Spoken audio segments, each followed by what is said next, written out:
Assalamu alaikum dear students. I hope that you all will be fine. Today our topic is Great Depression 1929 जो 10th class की history में unit 3 का एक topic है, उसी के बारे में आज हम यहाँ पे डिस्कस करेंगे। ये ज़रूरी नहीं कि जो 10th क्लास के स्टूडेंट्स हैं उन्हीं के लिए टॉपिक इम्पॉर्टेंट है, क्योंकि अगर आप हिस्ट्री के स्टूडेंट हो, अगर आप किसी और एग्ज़ाम के लिए प्रिपेयर कर रहे हो, तो ये चीज़ें जो हम अभी डिस्कस करने जा रहे हैं ये आपके काम आ सकती हैं। So let us start. First point हम ये देखेंगे कि ग्रेट डिप्रेशन 1929 को ग्रेट डिप्रेशन के नाम से क्यों जानते हैं। तो सबसे बड़ी बात ये है क्योंकि 1929 में जो डिप्रेशन आया, अगर हम 20th सेंचुरी की बात करें तो 20th सेंचुरी में ये ऐसा लोता डिप्रेशन था जो एक लंबे अरसे तक चला, जिसकी वजह से इसे हम ग्रेट डिप्रेशन के नाम से जानते हैं। तो अगर हम इसके डेट की बात करें कि किस डेट पे स्टार्ट हो गया, तो ये 1929 को स्टार्ट हुआ, अमेरिका से स्टार्ट हुआ, यूएस से स्टार्ट हुआ, जब यूएसए का स्टॉक मार्केट क्रैश हो गया। अगर हम प्रिसाइसली देखेंगे तो प्रिसाइसली हम देखते हैं तो अक्टूबर 24 को जब स्टॉक मार्केट क्रैश हो गया यूएसए का, तो उस दिन से ये डिप्रेशन स्टार्ट हुआ और उस डे को आज भी ब्लैक थर्सडे के नाम से माना जाता है यूएस में। ड्यूरिंग दिस पीरियड अगर हम देखेंगे कि इम्पैक्ट क्या पड़ा, किस चीज पे इम्पैक्ट पड़ा, तो क्लियर सी बात है इकोनॉमिक डिप्रेशन था, तो एम्प्लॉयमेंट पे, प्रोडक्शन पे, इनकम पे, कंजप्शन पे, सारी चीजों पे इसका इम्पैक्ट पड़ा। लेकिन सबसे ज्यादा जो इम्पैक्ट पड़ा इसका वो एग्रीकल्चरल सेक्टर पे पड़ा, यानी वो कंट्रीज जो जिनकी इकोनॉमी बेस्ड ऑन एग्रीकल्चर थी उनको इस डिप्रेशन की वजह से ज्यादा नुकसान उठाना पड़ा। और दूसरी बात आप याद रखिएगा, जो इस डेटिंग की बात है, जब ये स्टार्ट हुआ इकोनॉमिक डिप्रेशन, तो ऑल ओवर द वर्ल्ड ये डिफरेंट डेट्स पे स्टार्ट हुआ, क्योंकि at that time world was not connected so as we see nowadays कि एक जगह पे कोई चेंज आती है तो इसके इम्पैक्ट इमीडिएटली दूसरी जगह हमें देखने को मिलते हैं। जैसे कि आज कोविड हमारे यहाँ पे चाइना में पिछले साल स्टार्ट हुआ था 2019 में नवंबर में, तो अब इमीडिएटली फिर सारी दुनिया में फैल गया। लेकिन ऐसे उन दिनों ऐसा नहीं होता था, उन दिनों जो वर्ल्ड था कनेक्टेड था, world was connected there, but the connection between the nations of the world was not so tight, not so close. तो डिफरेंट कंट्रीज में ये डिफरेंट डेट्स पे स्टार्ट हो गया। सो ये हुआ इकोनॉमिक डिप्रेशन स्टार्ट कहाँ से हो गया। तो इसमें हमें याद रखना है कि जो स्टॉक मार्केट क्रैश हुआ यूएस का, तो वहां से इसका स्टार्ट हुआ। ब्लैक थर्सडे के नाम से आज भी हमसे जानते हैं, 24 अक्टूबर 1929। तो अब हम चाहते हैं जो इकोनॉमिक डिप्रेशन आया उसके काजेस क्या थे। तो इकोनॉमिक डिप्रेशन के काजेस बहुत सारे काजेस थे, उनको एक एक करके हम यहाँ पे अगर पढ़ना स्टार्ट करेंगे तो it will take enough time, but we will here focus on some main causes. जो मैन काजेस है उन पे हम बात करेंगे, सो दैट कि एक अंडरस्टैंडिंग हमें आ जाए कि ये डिप्रेशन जो स्टार्ट हुआ किस तरह से हो गया, कौन से काजेस रिस्पॉन्सिबल थे, क्योंकि हम इसे अभी हिस्ट्री में पढ़ रहे हैं। अगर आप इसके बारे में ज्यादा डीप में पढ़ना चाहते हो तो you have to then go towards economy. तो इकोनॉमिक्स में आप जाइए, इकोनॉमिक्स में इस टॉपिक को डीपली पढ़िएगा। तो सबसे पहले हम पॉइंट देखेंगे, जो ये डिप्रेशन जब स्टार्ट हुआ तो उन दिनों क्या चल रहा था, क्योंकि इस चीज को समझने के लिए हमें सबसे पहले उस वक्त को समझना होगा जब ये स्टार्ट हुआ। एज वी नो दैट कि फर्स्ट वर्ल्ड वॉर एंड हुआ था, मास प्रोडक्शन अमेरिका से स्टार्ट हुई थी। मास प्रोडक्शन का जो कंसेप्ट था वो ऑल ओवर यूरोप फैल गया था, अब सारी कंट्रीज में मास प्रोडक्शन हो रही थी और कंजप्शन भी ठीक ठाक हो रही थी, यानी इकोनॉमी रिकवर हो रही थी। तो अचानक से क्या हुआ कि जो उन दिनों जो था after First World War, as we know that America एक इकोनॉमी, एक स्ट्रांग इकोनॉमी उभर कर सामने आई थी और उसने लोन्स देने स्टार्ट करे थे दुनिया को। यानी जब मास प्रोडक्शन की भी बात आई तो वहां से ही मास प्रोडक्शन भी स्टार्ट हो गई। तो अमेरिकन जो सेंट्रल बैंक है, जो सेंट्रल बैंक अमेरिका जो है, उसने जो अपनी टाइट मॉनिटरिंग पॉलिसी की 1920 में, 1920 के पीरियड में उसने क्या किया, उसने अपनी मॉनिटरिंग पॉलिसी को थोड़ा टाइट कर दिया, जिसकी वजह से स्टॉक मार्केट क्रैश हो गया। ये बात समझना।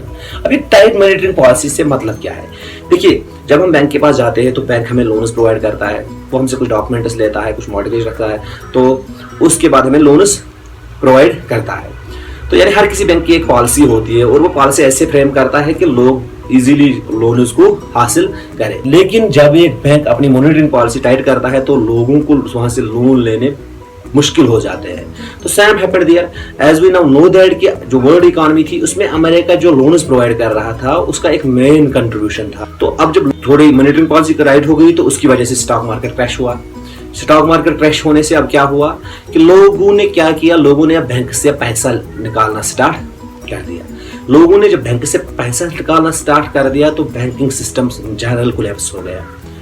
तो कहा जाता है during this period somehow 4000 banks जो थे वो बैंकरप्ट हो गए। और अगर हम फिर देखेंगे जो बैंक से लोगों ने पैसा निकाला उससे बैंकिंग सिस्टम क्या हो गया, डिक्लाइन हो गया, कंप्लीटली बैंकरप्ट हो गए। तो अब दूसरा इंपैक्ट ये हमें देखने को मिला वो ये था कि जो मोस्ट ऑफ द प्रोडक्शन होती थी, प्रोडक्शन यूनिट जो होते थे, जो उनको चलाने वाले होते थे, उन्होंने भी कहीं से पैसा लिया था किसी बैंक से। तो बैंक्स ने भी वहां से रिवर्स क्या कर दिया, उनसे पैसा वापस मांगा। तो उन पे पॉलिसी टाइट आ गई और समटाइम्स बहुत सारी जगहों पे उनकी जो प्रॉपर्टी थी, जो भी कुछ प्रॉपर्टी थी, उसको सीज किया गया बैंक्स के द्वारा। तो उसकी वजह से क्या हो गया, तो समझो इकोनॉमी अब पूरी तरह से बिखर गई। तो विद द रिजल्ट ये चीज सामने आ गई कि इससे अब ये जो प्रोडक्शन थी, प्रोडक्शन पे असर पड़ गया। क्योंकि जिस बंदे ने कोई प्रोडक्शन यूनिट एस्टेब्लिश किया था उससे बैंक्स ने वापस पैसे मांगे। तो जो वहां पे काम कर रहे थे उन लोगों को वो काम छोड़ना पड़ा क्योंकि वहां पे उनको वेजेस नहीं मिलते थे अब। तो इस तरह से एम्प्लॉयमेंट का मसला खड़ा हो गया, अनएम्प्लॉयमेंट फैल गया लोगों में। तो एट द सेम टाइम अब क्या हो गया, जब पैसे नहीं ज्यादा अवेलेबल थे तो क्या था कि प्राइस जो था चीजों का कम हो गया। प्राइस जो जनरल गुड्स का था, एग्रीकल्चरल गुड्स का अगर हम देखेंगे तो उनका प्राइस फॉल हो गया। प्राइस फॉल होने के साथ साथ अब क्या हो गया, जो प्रोडक्शन में इन्वॉल्व थे लोग, प्रोडक्शन वाले लोग जो थे, जो एग्रीकल्चर में इन्वॉल्व थे, उन्होंने क्या की, ओवर प्रोडक्शन करी, ओवर प्रोड्यूस किया। तो जब ओवर प्रोड्यूस किया उसकी वजह से और ज्यादा प्राइस फॉल हो गया। जब और ज्यादा प्राइस फॉल हो गया तो समझो पूरी तरह से इकोनॉमी अब फंस गई।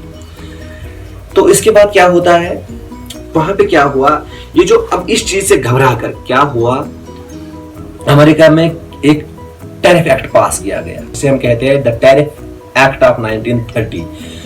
वो इम्पोज किया गया, यानी as per this very act जो भी इंपोर्टेड गुड्स हैं उन पे अब टैक्स लगेगा। जब उन पे टैक्स लगेगा अमेरिका में तो इन रिटाइलेशन बाकी जो नेशंस थे, जितने भी वर्ल्ड के नेशंस थे, तो उन्होंने क्या किया, उन्होंने भी टैरिफ एक्ट को इम्प्लीमेंट किया। यानी उनकी कंट्री में भी अब जब कोई गुड आता था बाहर की कंट्री से तो वो भी उस पर टैक्स लेते थे। तो उसकी वजह से क्या हो गया, बिजनेस कोलैप्स हो गया, विच resulted a decline in world trade. तो यानी इन नटशेल दूसरा वजह ये हो गया। दूसरी वजह से किस तरह से इकोनॉमिक रिसेशन स्टार्ट हो गया, ये इकोनॉमिक डिप्रेशन किस तरह से स्टार्ट हो गया, वो ये चीज थी जो टैरिफ एक्ट पास किया। जब बैंकिंग सिस्टम कोलैप्स हो गया, जब लोन्स विड्रॉ हुए, तो इकोनॉमी को ठीक करने के लिए at that time tariff act को इम्प्लीमेंट किया गया, इम्पोज किया गया। According to this very act हर किसी इम्पोर्टेड गुड पे टैक्स लगाया जाएगा और in return of their world की सारी कंट्रीज ने अपनी कंट्रीज में क्या लगाया, वो टैरिफ एक्ट को इम्प्लीमेंट किया। जो भी यहाँ अगर यूएसए से जब गुड्स आते थे उन पे भी अब टैरिफ एक्ट लगता था। तो यानी उसकी वजह से यूएसए की इकोनॉमी ज्यादा फंस गई। यूएस की जो इकोनॉमी थी वो सेंट्रल इकोनॉमी थी उन दिनों। तो उस तरह से सारे वर्ल्ड की इकोनॉमी अब चक्कर में आ गई। और एक चीज अब हो गई जो जैसे हमने भी बोला कि अब जब प्राइस फॉल हो गया तो ओवर प्रोडक्शन हो गई। यानी जो वर्कर्स थे, जो स्पेशली एग्रीकल्चर में इन्वॉल्व थे, उन्होंने ओवर प्रोडक्शन स्टार्ट करी।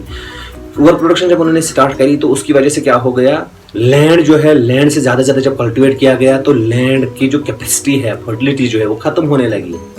लैंड डिग्रेडेशन का मसला सामने आ गया और साथ साथ में क्या हो गया, लैंड डिग्रेडेशन के साथ साथ क्या हो गया, स्टॉर्म्स आ गए, कुछ ड्राफ्ट्स आ गए। ड्राफ्ट्स की वजह से प्रोडक्शन में असर पड़ गया। तो उसकी वजह से और भी जो इकोनॉमी बुरी तरह खराब हो गई। नाउ इम्पैक्ट्स की अगर हम बात करेंगे तो इसके इम्पैक्ट्स डिफरेंट डायरेक्शंस में पड़े। अगर हम देखेंगे एक आम इंसान की जिंदगी पे इसके इम्पैक्ट्स क्या पड़े, एक बिजनेसमैन की जिंदगी है इसके इम्पैक्ट्स क्या पड़े, या एज ए नेशन, एक नेशन पे इसके इम्पैक्ट्स क्या पड़े, तो डिफरेंट तरह के इम्पैक्ट्स पड़े। लेकिन जनरली कुछ चीजें हम देखेंगे जो इस इकोनॉमिक डिप्रेशन की वजह से सामने आ गई। सबसे बड़ा मसला जो हो गया, हमने देखा बैंकिंग सिस्टम कोलैप्स हो गया। लोग अब लोन्स नहीं ले सकते थे और ना ही वापस कर सकते थे। अनएम्प्लॉयमेंट इंक्रीज हो गया। अब लोग क्या करने लगे, अनएम्प्लॉयमेंट जब इंक्रीज हो गया तो लोग दूर दूर जाने लगे इस होप में कि कहीं पे उन्हें काम मिले। नहीं, ओवरसीज अब लोग माइग्रेट होने लगे। और क्या हुआ, कंपनीज जो थी, कंपनीज जो मोस्ट ऑफ द कंपनीज जो वर्ल्ड की थी वो जैसे हमने बताया वो लोन्स पे ही चल रही थी। और कहा जाता है समहाउ 1,10,000 कंपनीज जो है वो कोलैप्स हो गई इस पीरियड में। तो इस तरह से हम समझते हैं जो इसके इम्पैक्ट्स थे वो ज़्यादा डिवास्टेटिंग है। दैट इज़ वाई इनकी वजह से भी हम कहते हैं कि इसको क्या हम मानते हैं, हम ग्रेट इकोनॉमिक डिप्रेशन। और इसकी एक बात ये भी है क्योंकि वर्ल्ड वाइड इसके इम्पैक्ट्स फिर सारी वर्ल्ड पे पड़े। क्योंकि अभी जो हमारा नेक्स्ट टॉपिक है वो होगा कि what are the impacts of Great Depression on Indian economy. Indian economy पे हम इसके क्या इम्पैक्ट्स है, उस दिन हम उसके बारे में थोड़ा और जानेंगे। थैंक्स।